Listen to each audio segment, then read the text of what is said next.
Thanksgiving, my billionaire brother, Sterling, smirked in front of the whole family. Is our little toy colonel still flying those big rig trucks? A government-subsidized hobby. My mother just stayed silent and gave a weak smile. But he didn't know that next week he would have to step into my playground, and he would have to learn the rules. I am Colonel Nellie Sharp, 38 years old, and my world is defined by the thunderous roar of 4 turbofan engines. Today, that roar is a furious scream as my C-17 Globemaster III battles a vicious crosswind slicing across the plains of Northern California. Below me, Travis Air Force Base looks like a precise grid of order and control, a world I am responsible for maintaining. Altitude holding steady, Colonel. Wind shear at 30 knots, a calm voice crackles in my headset. Copy that, I reply, my own voice steady, cutting through the noise. My hands covered in green Nomex gloves move with an instinct honed over thousands of flight hours. I nudge the yoke, a subtle correction that feels like a whisper to a 200-ton giant of steel and wire. On the ground, I can feel the eyes of my crew on the approaching aircraft. They aren't just watching a plane land, they're watching their commander. Their trust is a tangible weight, a responsibility I carry in the marrow of my bones. Here, my word is law, not because of ego, but because lives depend on it. With a final, decisive adjustment, I bring her down. The thud of the landing gear hitting the tarmac is a punctuation mark on a perfectly executed command. The giant groans, settles, and obeys. Stepping out of the cockpit and down onto the tarmac, the California sun warming my face, I am in my element. I am small in stature, but here, surrounded by the tangible power and discipline of the United States Air Force, I feel 10 feet tall. But that feeling evaporates the moment I step into my sterile, quiet office. The blinking light on my desktop signals a new email.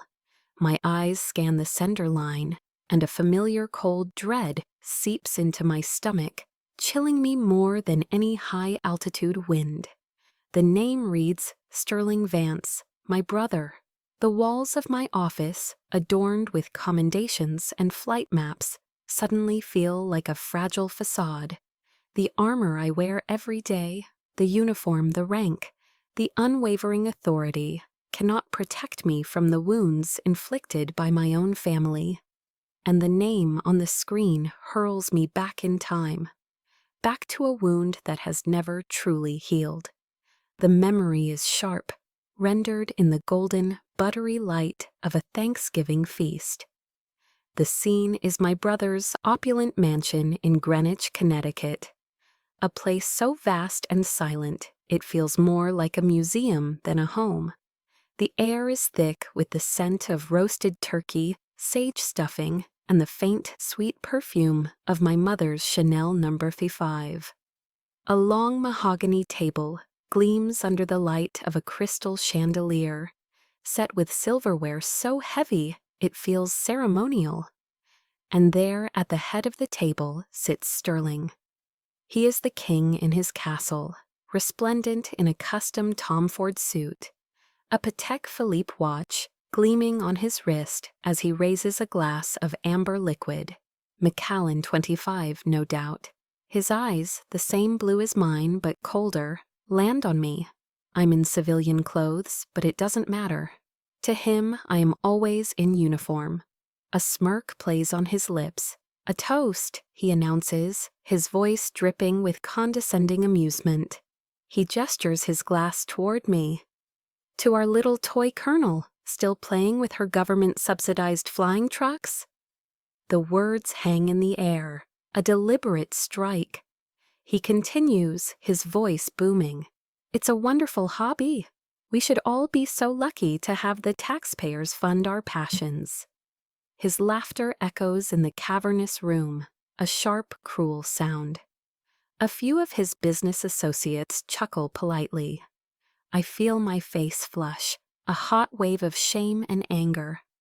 My gaze darts to my mother, a silent plea for an ally.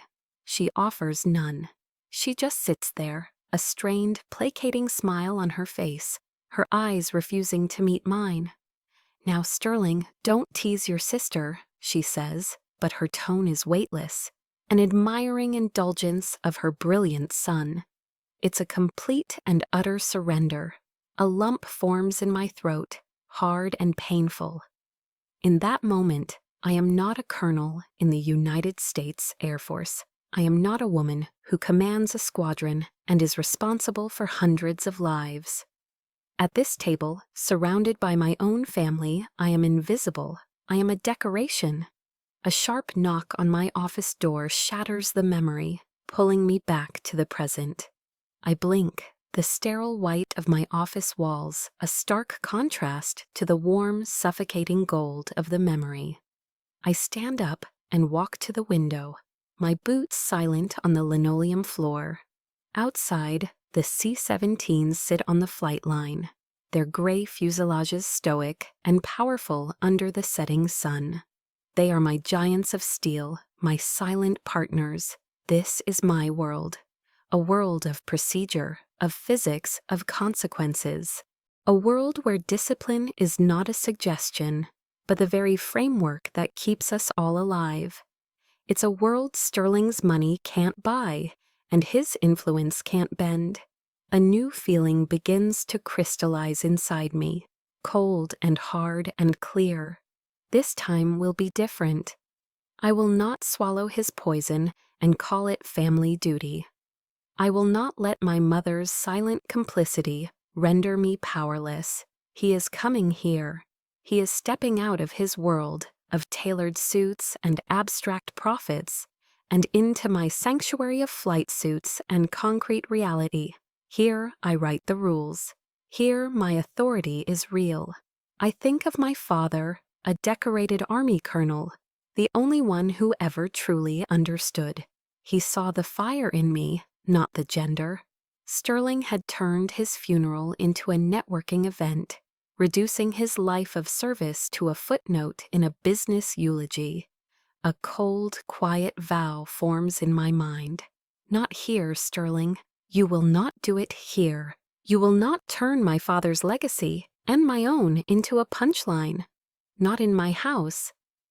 My father's memory, the one I had clung to in my office, was a double-edged sword. It was my anchor, but it was also the key that unlocked a library of pain. The joke at the Thanksgiving table wasn't an isolated incident. It was just the latest entry in a long and meticulously kept ledger of disrespect. My brother, Sterling, had been mapping my insignificance for years, and each entry was a fresh layer of scar tissue over my heart. My mind drifts to a Christmas from a few years back. The air in the Connecticut mansion thick not with holiday cheer, but with a suffocating tension. Sterling was on a roll that night. He'd compared my C-17 to an Amazon delivery truck, only with a much worse fuel economy, and mused loudly about whether my pension would be enough to afford a membership at his golf club. I'd built up a tolerance to his verbal jabs over the years, a sort of emotional callus, but the final, sharpest insult that night didn't come from him. It came from his daughter, my niece, Tori. She was 16, a child of immense privilege, who looked at my life of service as if it were a baffling, primitive ritual. As I sat quietly on the velvet sofa, trying to make myself as small as possible, I saw the telltale glow of her smartphone. She was stifling a giggle, her thumbs flying across the screen. Then she angled the phone towards me. On the screen was a distorted, cartoonish version of my face, created by some ridiculous TikTok filter. My serious expression was twisted into a goofy grin, my head bobbing ridiculously as a cheap, synthesized military march played. Across the video, in bold pink letters, was the caption, "My aunt playing war while my dad runs the actual world." Sterling roared with laughter, a booming, triumphant sound that filled the entire room. It was a sound of validation, of victory. "That's my girl," he crowed. I looked at my mother, my last line of defense. She just shook her head, a faint, tired smile on her face. "Oh, Tori?" she murmured, the words carrying no weight, no reprimand. It was the sound of surrender. I had to excuse myself, stepping out into the frigid air of the manicured garden, the biting cold, a welcome distraction from the fire of humiliation burning in my chest. I gasped for air, each breath a cloud of white in the freezing dark, trying to stop the tears from forming. But even that memory pales in comparison to the one that truly broke me, the one that I keep locked away in the deepest vault of my mind. Arlington National Cemetery, a cold, gray November day. The endless silent rows of white headstones stood at perfect attention, a silent army guarding the nation's soul. I stood ramrod straight, the crisp fabric of my Air Force dress uniform, a poor armor against the grief that was tearing me apart. We were burying my father. We were burying a hero. Sterling, of course, was delivering the eulogy. He stood at the lectern, not as a grieving son, but as a CEO, giving a quarterly report. He spoke of Dad's tenacity and drive, but he framed it all in the language of corporate success. Then came the line that shattered the sacred silence. "My father understood results, not process," Sterling said, his eyes finding mine in the small crowd. "He knew that the only real legacy is the bottom line you leave on the balance sheet of life." I felt the blood drain from my face. He was turning our father, a man who had bled for his country, into a business case study. He was desecrating his memory on holy ground. The ceremony concluded. The rifle volleys echoed and faded. An honor guard from the Army, my father's branch, meticulously folded the American flag. The sergeant, his face a mask of solemn duty, presented the tightly folded triangle of stars and stripes to me. It was the nation's final thank you, a sacred trust passed into my hands. As I accepted it, my hands trembling, I glanced at Sterling. He wasn't looking at the flag. He was looking at me, and on his face was the faintest, most contemptuous smirk. He had stolen it. He had stolen my final sacred moment with my father, and reduced his life of honor to a number. That night, back at the house, I tried to break through the wall of denial. The air was heavy with the funereal scent of lilies. My mother was mechanically rearranging the sympathy bouquets, her back to me. "Mom," I started, my voice strained. "Did you hear what he said? At the funeral, he insulted Dad?" She didn't turn around. Her hands kept fussing with a white ribbon. "Nellie, please," she sighed. "Sterling is just practical. He has the entire family business on his shoulders now. You shouldn't be so sensitive. Don't be so sensitive." The words were a final, clean stab to the heart. They didn't just excuse Sterling's monstrous behavior, they invalidated my grief. They told me that my pain was the problem, that my love for my father, my reverence for his life of service, was a flaw. I wonder how many of you listening have had your entire world, your deepest grief, dismissed with those exact same words. I stood there in the silent, flower-filled room and finally understood. The book a friend had given me, Brené Brown's Daring Greatly, sat unread on my nightstand back in California. I wasn't ready to be vulnerable. I was too busy surviving. In this family, in this war for my own worth, I was utterly and completely alone. And my father, the one person who saw me, was gone. I was the sole guardian of his legacy now, a legacy my own family was determined to erase. Being the sole guardian of my father's legacy meant walking a lonely road. It was a path paved not with the cobblestones of wealth my brother so admired, but with the sharp, uneven gravel of responsibility. Sterling saw my career as a hobby, a state-funded adventure. He had no concept of the weight I carried, a weight that had felt heaviest back in 2005, under the gray, debris-filled skies of New Orleans. The memory comes back, not in a flash, but as a slow, creeping exhaustion. It's the phantom ache in my bones from flying 18-hour days, my body humming with the ceaseless vibration of the C-17's engines. The sky over Louisiana wasn't the brilliant blue of California. It was a bruised, sickly gray, a permanent twilight over a city drowning in its own sorrow. My aircraft wasn't carrying cargo pallets or Humvees. It was carrying people. Desperate, soaking wet people with the same hollow 1,000-yard stare in their eyes. The cargo bay, normally smelling of jet fuel and metal, was thick with the scent of damp clothes, stagnant water, and a primal suffocating fear. We landed on makeshift runways, cleared just enough for a giant like the Globemaster to touch down and take off again. There were no leisurely pre-flight checks, no coffee in the break room. It was a frantic race against time, against infection, against despair.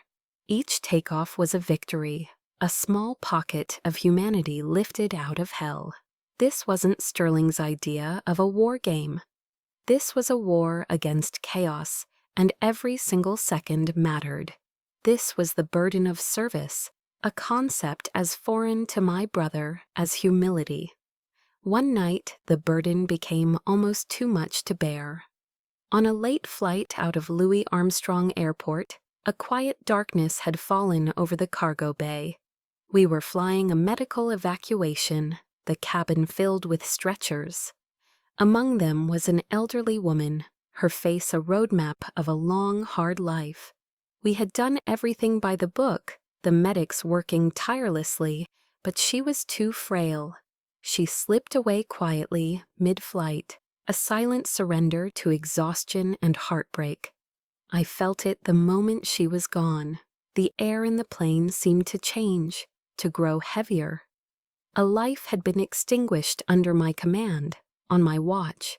The weight of that single, quiet death pressed down on me, heavier than my entire aircraft. Later that night, huddled in a temporary tent on some forgotten patch of concrete, the whine of generators a constant companion, I tried to bridge the chasm between my world and Sterling's.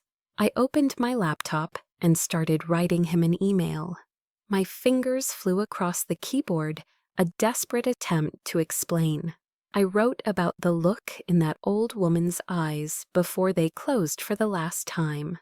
I wrote about the crushing helplessness of holding a life in your hands and feeling it slip through your fingers. I tried to describe the profound, terrifying silence in a cabin full of people after one of them is gone forever. I wrote and wrote, pouring out the anguish and the exhaustion. Then I stopped. My finger hovered over the send button. What was the point? How could a man who measures life in stock prices and quarterly earnings possibly understand a loss that had no monetary value? How could he comprehend a currency of sacrifice and duty? I deleted the entire draft, every last painful word. Just before closing my laptop, I checked my inbox. There was one new message. It was from him. It was a short, triumphant note, boasting about a lucrative logistics contract Vance Global had just secured, capitalizing on the very chaos that was swallowing the Gulf Coast. He saw a disaster, and his first thought was of profit. I saw a disaster, and my only thought was of the people. We weren't just different, we were from different species. Back in my office at Travis, the memory of Katrina clarifies something. Sterling scoffs at my world of rules and regulations. He sees them as bureaucratic nonsense, obstacles to be bent or broken. But in the utter chaos of New Orleans, those very rules were the only thing that kept me sane.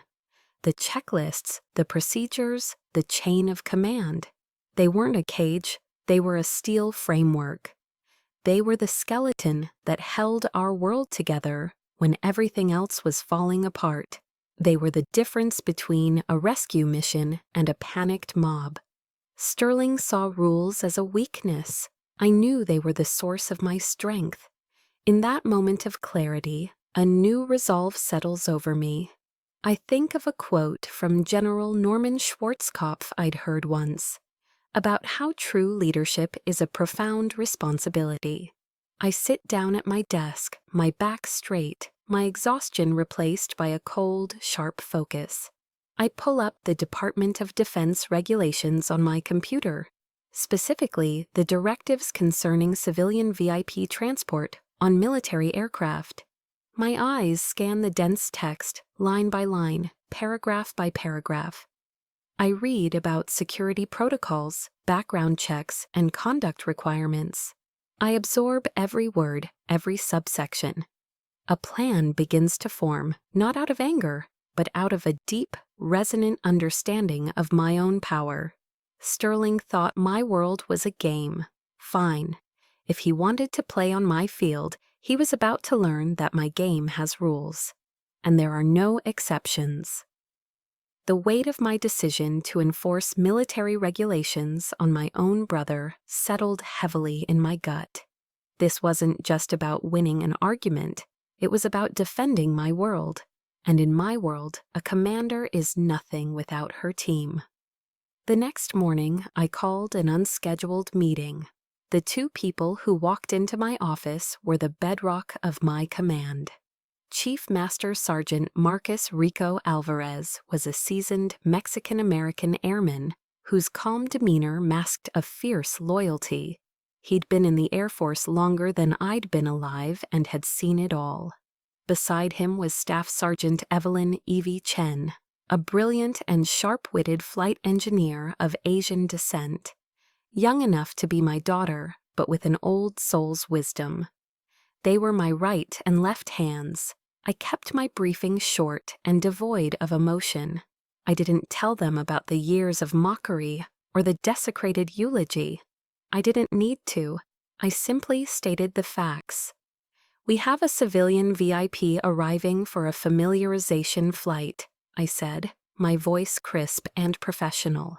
His name is Sterling Vance. He is a prominent logistics CEO. I paused, letting the name hang in the air for a moment. I expect this to be executed with 100% adherence to protocol. No shortcuts, no special treatment. Every I dotted, every T crossed. Is that clear? Rico, who had served under me for 5 years, watched me with knowing eyes. He could read the tension in my posture, hear the steel in my voice, that wasn't usually there for a routine briefing. He saw past the rank and the jargon and saw the woman. "Crystal clear, Colonel," he replied, his voice a low, steady rumble. "We'll make sure no one disrespects our house." He emphasized the word house, just enough for me to know he understood. This base, this squadron, it wasn't just a workplace, it was our home, it was our sanctuary. After the meeting, as Rico left, Evie hesitated at the door. "Colonel," she asked, her expression serious. "Permission to speak freely?" "Granted, Sergeant." She took a small step back into the room. "Ma'am, I did a little reading on Vance Global last night. Their entire corporate culture is built around ROI, return on investment. They measure everything." She took a breath, her gaze direct and unwavering. I just wanted to say, our ROI is measured in refugees brought to safety. It's measured in soldiers returned home to their families. And you can't ever let anyone tell you that metric can be calculated in dollars and cents. Her words hit me like a cool drink of water in a desert. For the first time, someone had articulated the chasm between my world and Sterling's with perfect, stunning clarity. Someone understood. A genuine smile, the first one in days, broke through my carefully constructed facade. I saw not just a subordinate, but a kindred spirit. "Thank you, Evie," I said, and the words felt wholly inadequate. "That means more than you know." That evening, Rico sent a text, "Diner 1900, my treat." I met him and Evie at a classic American diner just outside the base in Fairfield. It was a place frozen in time, with red vinyl booths, a chrome-edged counter, and a jukebox in the corner playing old rock and roll hits. The air smelled of sizzling burgers and freshly brewed coffee. It was a world away from the cold, silent opulence of my brother's mansion. We slid into a booth, the three of us in our civilian clothes, and for an hour we were not a colonel and her sergeants. We were just Nell, Rico, and Evie. We talked about everything and nothing. Rico proudly showed us pictures of his daughter's first soccer game. Evie geeked out about a new avionics diagnostic she was developing. They asked me about my old flight instructor, and we shared stories and laughed until my sides hurt. As we nursed our chocolate milkshakes, I felt a warmth spread through my chest that had nothing to do with the greasy, delicious burger I'd just inhaled. It was the warmth of acceptance, of belonging. Here, in this noisy, unpretentious diner, I wasn't being measured or judged.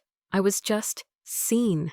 This was family, not the one you're born into, but the one you build, the one forged in shared purpose and mutual respect. The contrast was a physical ache. My blood family offered me judgment in a crystal glass. My chosen family offered me loyalty on a paper placemat. As we stood up to leave, Rico put a hand gently on my arm, his expression turning serious again. "Colonel," he said quietly, his voice full of a fierce, protective loyalty. "Whatever happens tomorrow, you're not alone in this. We've got your back." It wasn't just a promise, it was an oath. A declaration of allegiance that no amount of Sterling's money could ever buy.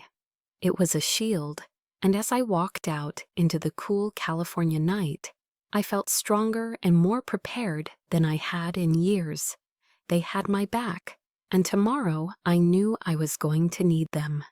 The next day, the fragile peace of our diner dinner was shattered by the sound of approaching engines. But this wasn't the familiar, comforting roar of a C-17. It was the high-pitched, arrogant whine of a private jet. Sterling had arrived. From my office window, I watched his Gulfstream G650 taxi down the runway, a sleek white predator gliding among my herd of gray, utilitarian giants. It looked utterly out of place, a symbol of impatient wealth in a world defined by patient strength. The ramp lowered, and out he stepped, every inch the corporate emperor.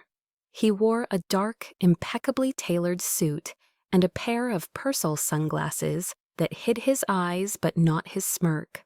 Behind him trailed two assistants, young men in matching suits, clutching briefcases like loyal foot soldiers. He walked across the tarmac not like a guest, but like a new owner conducting an inspection. He gave a dismissive, regal nod to the young airman who saluted him, a gesture that barely acknowledged the man's existence. My stomach tightened. Rico, Evie, and I were waiting for him in the officers' club, a place of camaraderie and respect. Sterling swept in, his gaze raking across the room, over the polished wood bar and the squadron plaques on the wall.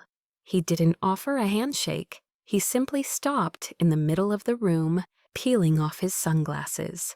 "Well," he said, his voice carrying just enough to be heard by the few other officers present, This is all very basic. Defense budget cuts, I presume? The insult landed like a physical blow, a subtle poison released into the air. It wasn't just directed at me. It was a blanket of contempt thrown over my entire world, over everyone in it. I felt Rico stiffen beside me. Sterling strolled to the bar and requested a Perrier with lime, then turned to face us, holding the glass like a scepter. He launched into a lecture, his voice smooth and condescending. "You have an impressive operation here, Nellie, a well-oiled machine." He took a sip. "But what's your cost per flight hour? Do you people even track KPIs? Key performance indicators?" He then had the audacity to turn his condescending gaze on my team. "You two," he said, gesturing vaguely at Rico and Evie with his glass. "You're the implementers. In my world, if you aren't generating profit, you're replaced. It's simple math." The air in the room grew thick and still. My own anger was a hot, rising tide in my chest. But before I could speak, Evie stepped forward, her back ramrod straight. "Sir," she said, her voice respectful but firm. "With all due respect, our ROI is measured in the number of lives we save. That's a difficult number to fit onto one of your spreadsheets." Sterling was visibly taken aback, his mouth tightening. He wasn't accustomed to being challenged, especially not by someone he considered a mere functionary. The silence was broken by Rico's low, steady voice. "Colonel Sharp is responsible for hundreds of human lives and billions of dollars in national assets, Mr. Vance," he said, his eyes like granite. "That's not middle management. That's command." The 1-2 punch from my team left Sterling momentarily speechless.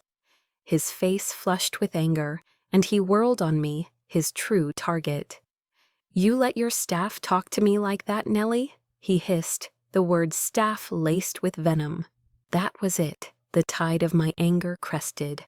I remembered my father's words, a quiet echo in my mind. "Son, you can buy the world, but you can't buy integrity." I met Sterling's furious gaze, my own voice dropping to an icy calm. "They are non-commissioned officers in the United States Air Force, Sterling, and they are speaking the truth." I took a deliberate step forward, closing the distance between us. The dynamics of the room shifted. This was no longer a family squabble. This was a confrontation. "You are on a federal military installation," I said, each word a carefully placed stone. "You are a guest, and you will conduct yourself accordingly." I was so close now, I could see the flicker of disbelief in his eyes. He was losing control, and he didn't know how to handle it. "My plane, my rules," I stated, the words leaving no room for negotiation. "You will follow every order from me and my personnel to the letter. No exceptions." I let the silence stretch, forcing him to absorb the full weight of my command. Understood? The next morning on the flight line was cold and tense.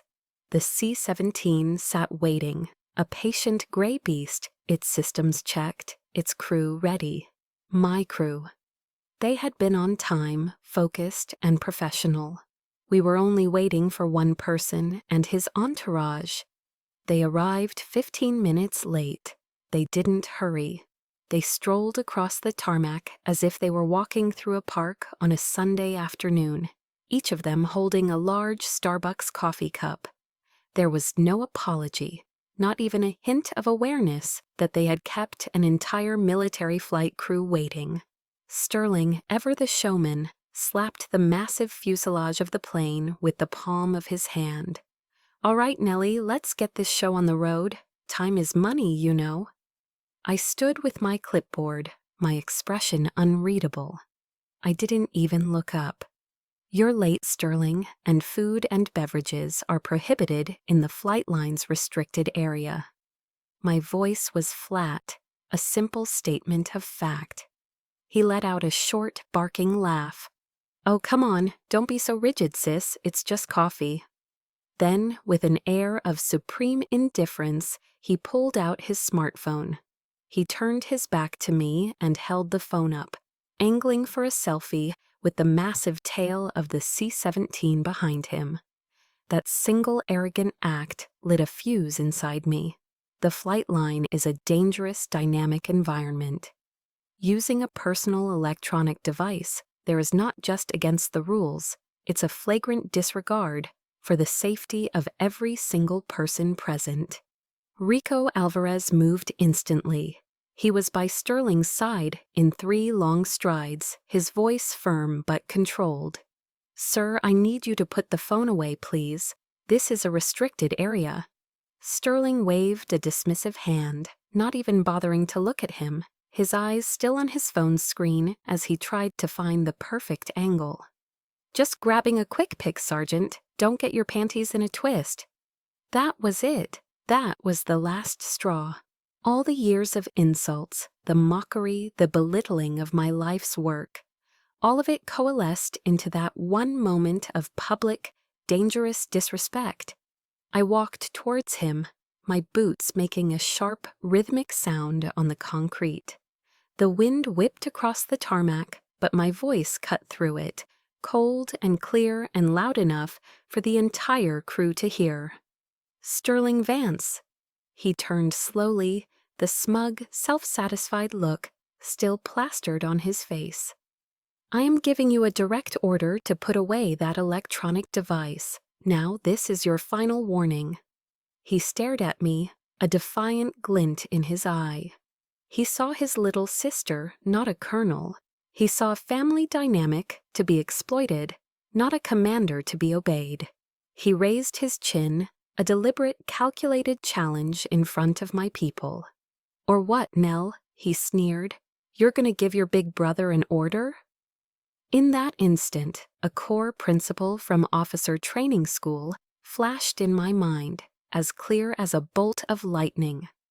A commander must be willing to make the hard decisions, especially the unpopular ones.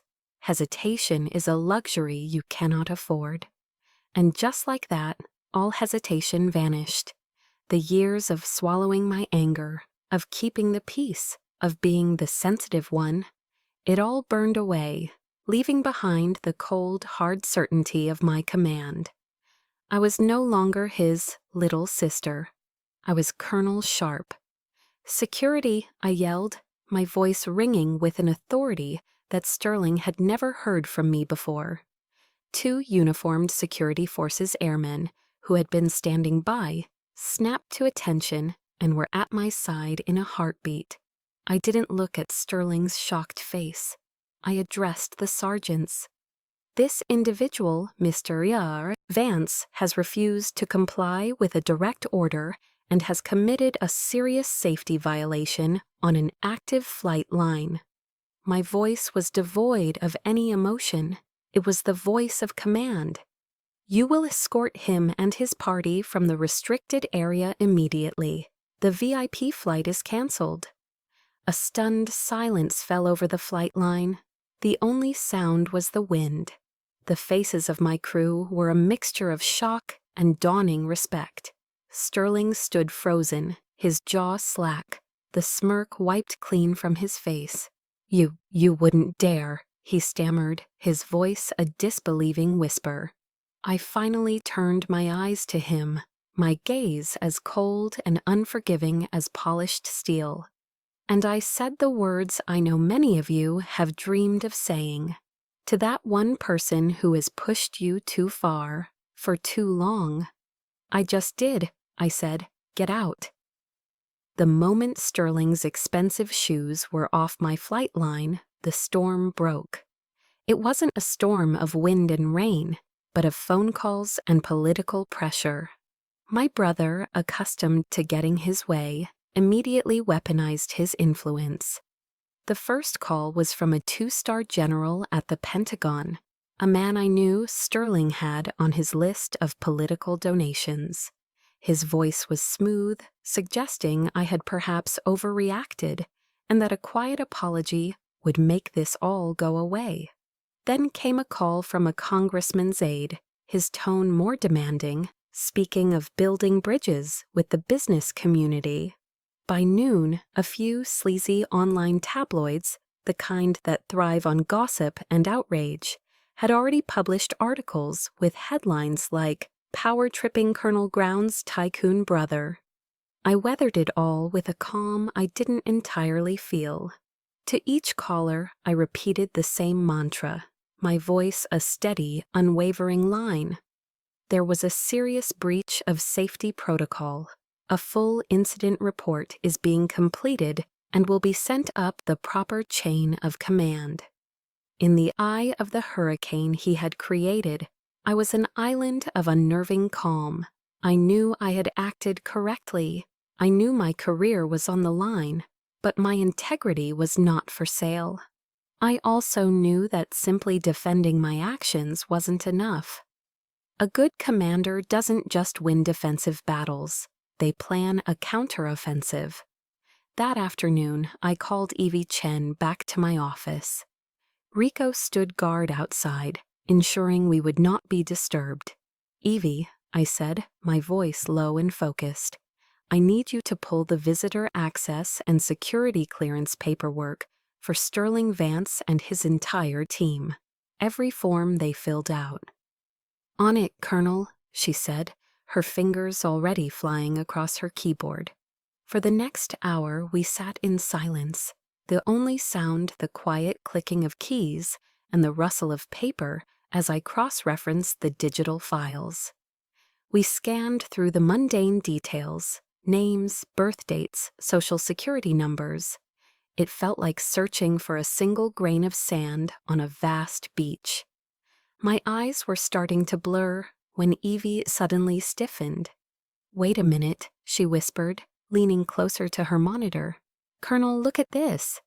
She pointed to a line item on Sterling's security application, the standard government form SF-85, the questionnaire for non-sensitive positions.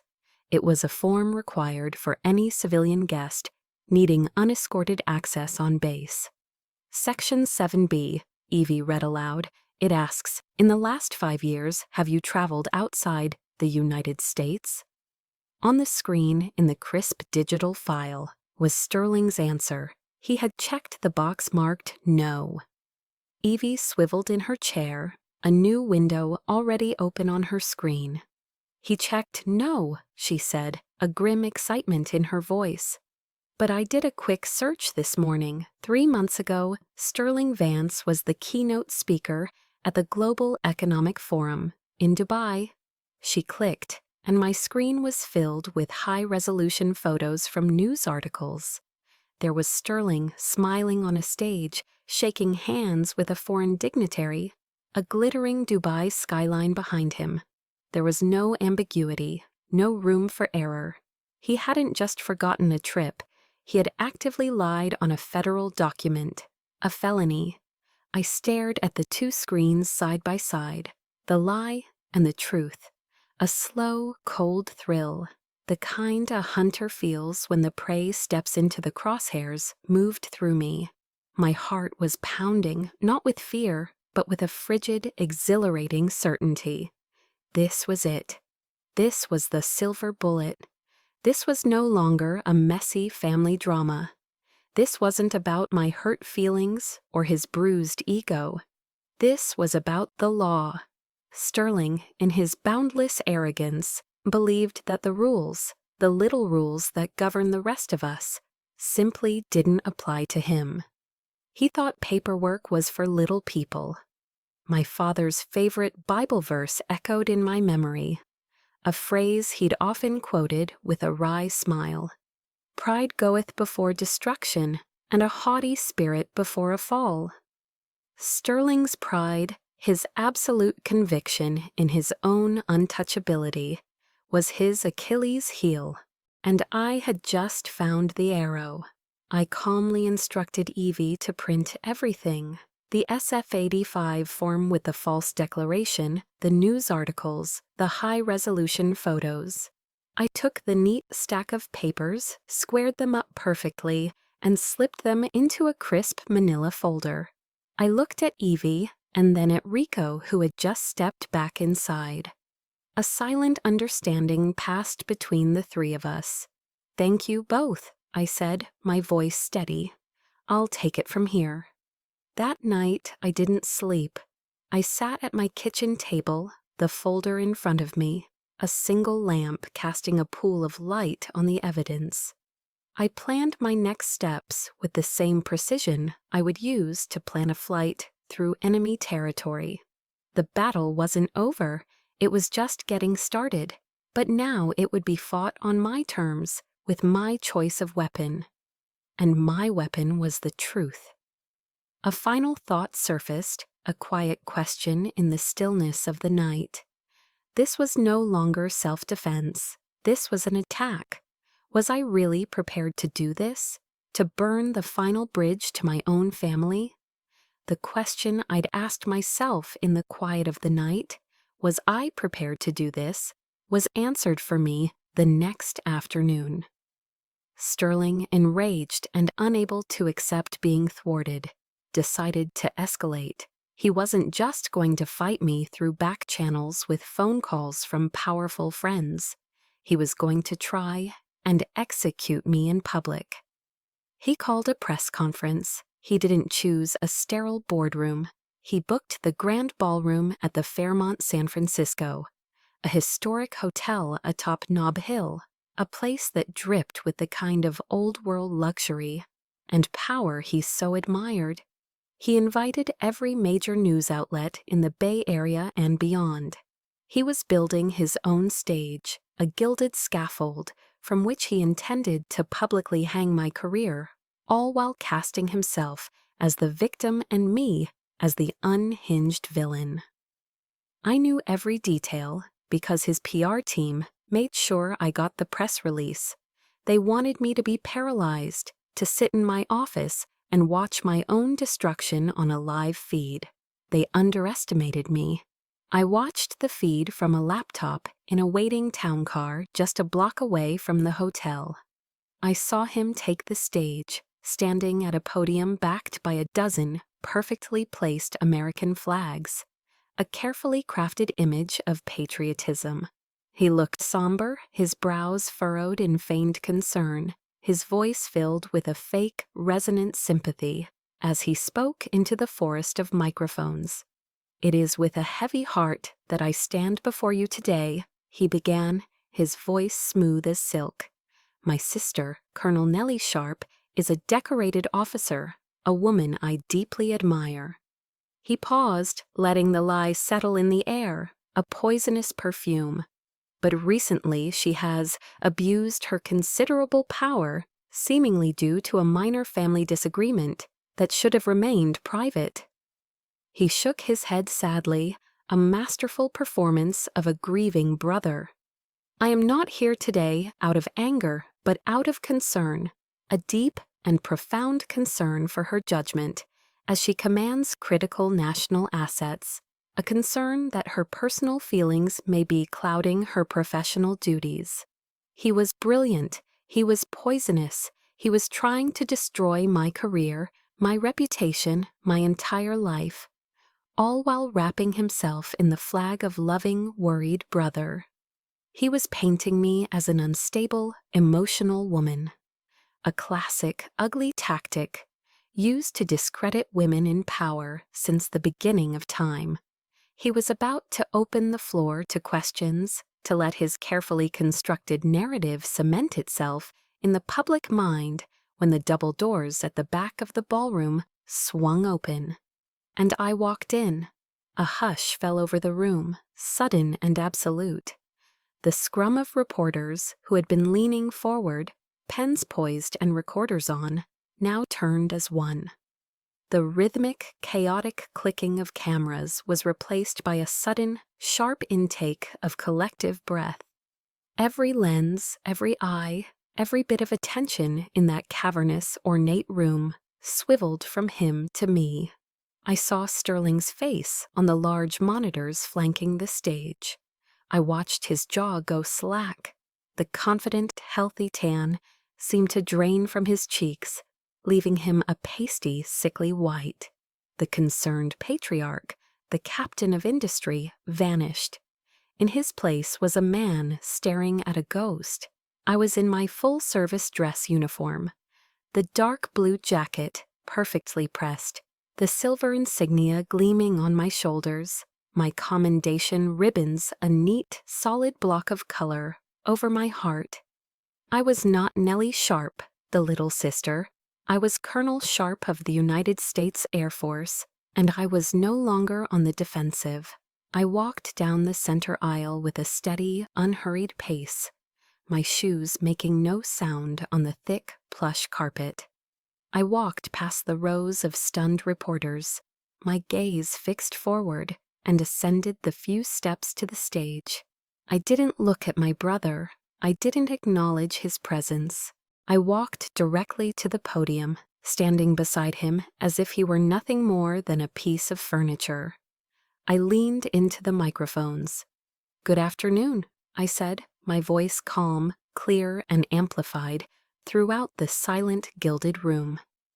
"My name is Colonel Nellie Sharp. I am here to provide the full and necessary context for yesterday's events at Travis Air Force Base." I didn't raise my voice. I didn't argue or accuse. I simply took control of his stage, his narrative, and his audience. The VIP flight for Mr. Sterling Vance was indeed canceled by my authority. I continued, my eyes scanning the faces of the journalists, meeting their gazes one by one. It was canceled for a significant and non-negotiable security reason. I paused, letting the weight of those words sink in, creating a vacuum that I was about to fill with the truth. Specifically, Mr. Vance falsified information on his official government security clearance application, the Standard Form 85. For those of you who are not aware, knowingly providing false information on such a document is a federal offense. A ripple of murmurs, of frantic whispers went through the room. I saw reporters start typing furiously on their laptops, the sound like a sudden downpour. I gave a slight nod towards the side of the stage. On cue, Staff Sergeant Evie Chen, also in impeccable uniform, stepped forward from the wings and, with a few keystrokes on a laptop, brought the evidence to life. On the two large screens that had previously shown Sterling's concerned face, a new image appeared. It was a high-resolution scan of his SF-85 form, and on it, in Section 7B, the box next to the question about foreign travel was clearly, undeniably checked. No. Then the image on the screen split. Beside the damning form appeared a photograph from a well-known business publication. Sterling, smiling broadly, shaking hands on a stage in Dubai just 3 months prior, the iconic Burj Al Arab in the background. A collective gasp, sharp and audible, went through the ballroom. It was irrefutable. It was absolute. It was the end. National security is not a casual matter, I concluded, my voice as sharp and clean as a blade. And the truth is not an optional extra for those who believe they are above the rules. I acted in accordance with the law and my sworn oath to protect the assets and personnel under my command. I looked out at the sea of stunned faces, then turned my head slightly, finally allowing myself to look at my brother. He was frozen, a statue of ruin, his empire of lies collapsing around him in the bright, unforgiving glare of the television lights. "Are there any questions?" I asked the room. There was no champagne pop, no victory lap. After the press conference, I felt a profound, bone-deep exhaustion. It wasn't the satisfying tiredness after a long flight. It was the hollow ache that comes after a battle, even a victorious one. The adrenaline drained away, leaving a quiet, empty space in its wake. I had won, but the cost was the final, irrevocable severing of a tie to my own family. The fallout was immediate and spectacular. News channels played the clip of my presentation on a loop. Vance Global's stock plummeted. The Department of Justice announced a formal investigation into Sterling for making false statements on a federal document. The empire he had built on arrogance and intimidation was beginning to crumble. That evening, as I sat in my quiet apartment off base, an email from him arrived. My hands were steady as I opened it. It was a long, rambling message, a masterpiece of manipulative self-pity. It began with the words, "I'm sorry." But the sentiment didn't last. The next paragraph shifted the blame entirely onto me. "I'm sorry that you felt the need to push things this far," he wrote. "This was a private matter that we could have handled quietly. By making this a public spectacle, you have destroyed this family. You have ruined everything." I read the words, and for the first time, they didn't hurt. The familiar sting of his disapproval, the ache of his rejection, it was gone. All I felt was a distant, clinical pity. He still didn't get it. He never would. He saw family as a shield to hide behind, not a bond to be honored. He saw my actions as an attack on him, not a defense of my own integrity and the honor of our father. I didn't reply. There was nothing left to say. I simply created a new folder in my email client, named it Evidence, and dragged his message into it. Then I closed my laptop. A boundary had been drawn, not in anger, but in a calm, final clarity. In my living room, on a small, polished wooden shelf, sits the American flag from my father's funeral, folded into its tight, perfect triangle. I walked over and ran my fingers over the crisp linen, the embroidered stars hard beneath my touch. This was his legacy. Not the bottom line Sterling spoke of, but a quiet, unwavering commitment to honor and truth. I had defended it, and in doing so, I had finally, truly claimed it as my own. My victory felt incomplete, however, as long as I was still holding on to the ghosts of the past. I went to my desk and pulled out an old, worn journal. Tucked inside was the letter I had written to Sterling all those years ago from a dusty tent in post-Katrina New Orleans. The unsent email I had transcribed onto paper, a desperate plea for understanding from a younger, more vulnerable version of myself. I read it again, the words smudged in places where tears had once fallen. I saw the young woman who had written it, the one who still craved her brother's approval, who believed that if she could just explain her world to him, he might finally see her. I felt a wave of compassion for her, for the pain she had carried for so long. But I wasn't her anymore. I didn't need his validation. I had my own. I took the letter, a small metal wastebasket, and a lighter out onto my small balcony. The cool California night air washed over me. Under the vast, starry sky, I set the corner of the paper alight. The flame caught quickly, a bright orange tongue licking at the ink. I watched as the words curled into black ash, the sentences full of pain and pleading, turning into smoke and drifting away into the darkness. I was releasing the ghost. I was setting myself free. With the past finally behind me, I felt a sudden urge to reach for the future. I picked up my phone and did something I had never dared to do before. I opened Instagram and found my niece Tori's profile. I thought about the scandal, about the angry defensive messages she might send. But that was Sterling's cycle of blame and anger. I was choosing to start a new one. I walked over to my window. My combat boots, still caked with the dust of the Travis flight line, were sitting on the floor. I picked them up and placed them on the windowsill. Outside, the sky was ablaze with the deep purples and fiery oranges of a California sunset. I snapped a picture, the rugged, worn boots in the foreground, the beautiful, peaceful sky behind them. I sent the photo to Tori as a direct message. I didn't mention her father. I didn't mention the press conference. I just added a short, simple caption. This is the view from my office. Love you. It wasn't a boast. It wasn't a challenge. It was an invitation. It was a quiet, hopeful attempt to break the cycle of contempt, to show the next generation that there was another way to be strong, another kind of legacy worth fighting for. I had no idea if she would answer, but for the first time, I felt a sense of peace. I had cleared my own runway. Several months passed. The storm of the press conference subsided, leaving behind the quiet wreckage of Sterling's public image. He was entangled in legal battles, his name now a cautionary tale in the business world.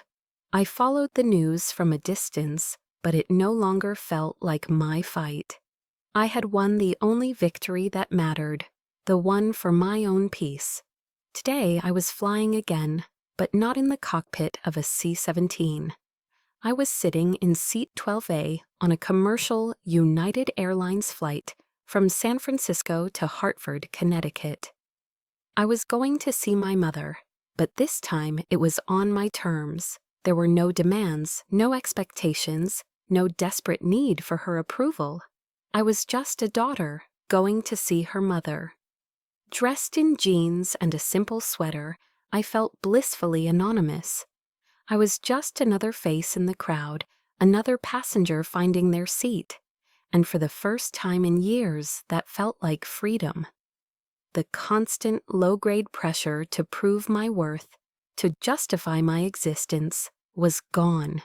As I handed my boarding pass to the flight attendant at the gate, she glanced down at it, then up at me.